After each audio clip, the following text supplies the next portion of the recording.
ایک مرتبہ ایک فقیر کسی میدان سے گزر رہا تھا۔ اسے دو سوداگر نظر آئے۔ اس نے سوداگروں سے پوچھا، بھائیو کیا تمہارا اونٹ کھو گیا ہے؟ سوداگر خوش ہوئے اور بولے، تم نے دیکھا ہے کیا؟ فقیر نے کہا، کانا تو نہیں تھا اور دائیں پیر سے لنگڑا تو نہیں تھا۔ ان سوداگروں کو یقین ہو گیا کہ اس نے اونٹ دیکھا ہے، لہٰذا اسے معلوم کیا جائے۔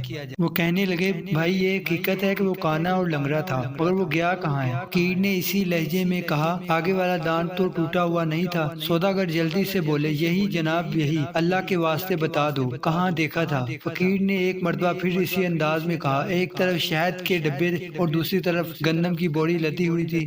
اب دونوں کو پکا یقین ہو گیا۔ کہنے لگے، فقیر بابا اب جلدی سے ہمیں چل کر بتائیں کہ اونٹ کہاں ہے۔ فقیر نے کہا، بھائی اگر سچ پوچھو تو میں نے اونٹ کو دیکھا ہے اور نہ اس کے بارے میں سنا ہے۔ میں ابھی تم دونوں سے سن رہا ہوں کہ تمہارا اونٹ کھو گیا ہے۔ سوداگر حیران ہو گئے اور سمجھے کہ وہ ہم کو دھوکہ دے رہا ہے۔ دھمکی دے کر کہنے لگے، اسی اونٹ پر دوسرے سامان کے ساتھ ہمارے جواہرات بھی رکھے ہوئے ہیں، اگر نہیں بتاؤ گے تو تمہیں قید کرا دیں گے۔ فقیر نے جواب دیا، بھائی مجھے دھمکی نہ دو، میں نے تمہارا اونٹ نہیں دیکھا۔ اس پر سوداگر فقیر کو پکڑ کر قاضی کے پاس لے گئے۔ قاضی کو بھی فقیر نے وہی بات بتائی۔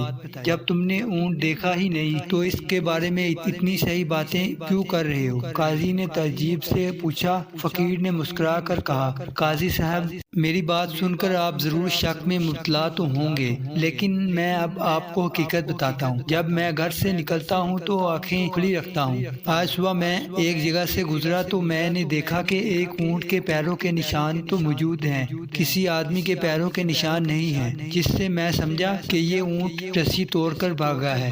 پھر دیکھا تو ایک پاؤں کے نشان تھے ہی نہیں، اس سے معلوم ہوا کہ وہ لنگڑا ہے۔ پھر کیا دیکھتا ہوں کہ راستے کے ایک طرف گھاس چڑھنے کے نشان ہیں، جس سے معلوم ہوتا ہے کہ وہ کانا ہے۔ دانت کے ٹوٹا ہونے کا علم اس طرح ہوا کہ اس نے جس پودے کو کھانے کی کوشش کی، اس کے کچھ پتے باقی رہ گئے تھے، اور سامان کا پتہ اس طرح چلا کہ ایک طرف چونٹیاں تھیں، جس سے معلوم ہوا کہ ایک طرف اناج ہے اور دوسری طرف شہد کی مکھیاں تھیں، جس سے معلوم ہوا کہ وہاں شہد ضرور ہوگا۔ قاضی یہ بات سن کر دنگ رہ گیا اور فقیر کو شاباشی دی۔